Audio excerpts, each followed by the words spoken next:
तो मुझे लगता है एक तरफ आप कहते हैं हम सेकुलर हैं और दूसरी तरफ एजेंडा जो लागू करते हैं उसको सांप्रदायिक रूप से कॉम्युनल आधार पर लागू करते हैं। इस देश में 12 लाख से अधिक साधु संत और पुजारी रहते हैं, लेकिन ये लोग इमामों के लिए वेतन की घोषणा करते हैं, एक पक्षीय कार्रवाई करते हैं। क्या एक सेकुलर एजेंडा है? दिल्ली की सरकार ने किया, पश्चिमी बंगाल की सरकार ने किया, महाराष्ट्र की सरकार ने किया। क्या यही सेकुलर एजेंडा है? सांप्रदायिक आधार पर ये लोग बांटते हैं समाज को।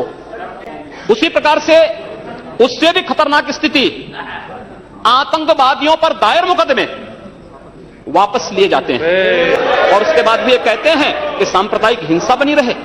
महोदय, चर्चा का विषय होना चाहिए कि आखिर सांप्रदायिक कौन है, कौन है सांप्रदायिक? महोदय, जो हम लोगों ने जाना है, जो हम लोगों ने समझा है, इस सांप्रदायिक वह होता है जो कहता है कि मेरा इष्ट या मेरा देव या मेरा पैगंबर ही सर्वश्रेष्ठ है। उसके मानने वालों को तो जीवित रहने का अधिकार है, शेष को नहीं। मुझे लगता है वह सांप्रदायिक है। हिंदू जीवन दर्शन कभी इस बात की इजाजत नहीं देता। जियो और जीने दो पर विश्वास हमारा दर्शन करता है।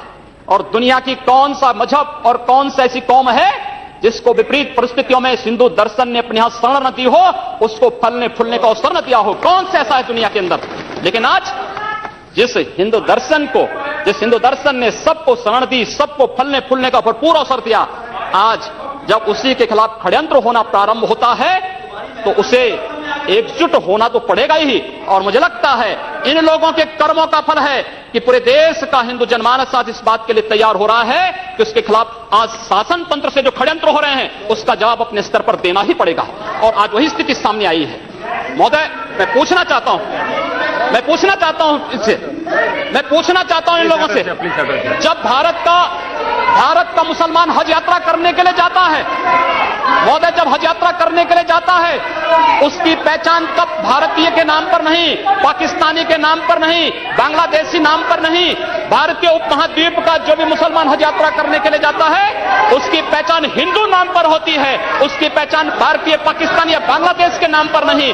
लेकिन अगर उसी हिंदू पहचान को हम इनके ऊपर यहां पर लागू करने का प्रयास करते हैं, इनको बुरा लगता है।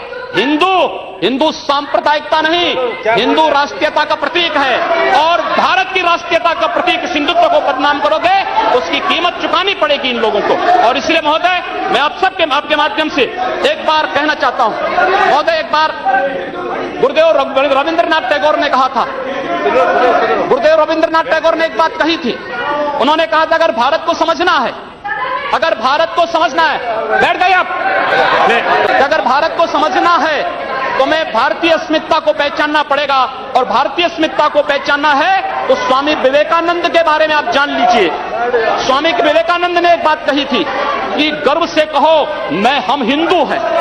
स्वामी विवेकानंद ने एक बात कही थी कि गर्व से कहो हम हिंदू हैं। स्वामी विवेकानंद तो सांप्रदायिक नहीं थे, स्वामी विवेकानंद तो किसी पार्टी के नहीं थे।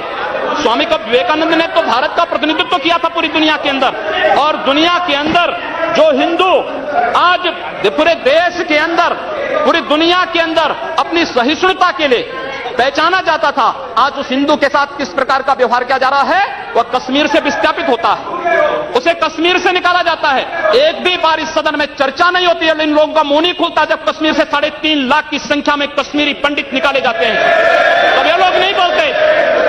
पिछले 2012 में असम के अंदर 3 महीनों तक बोडो जनजाति के लोगों को मारा जाता रहा, कोई नहीं बोला। महोदय,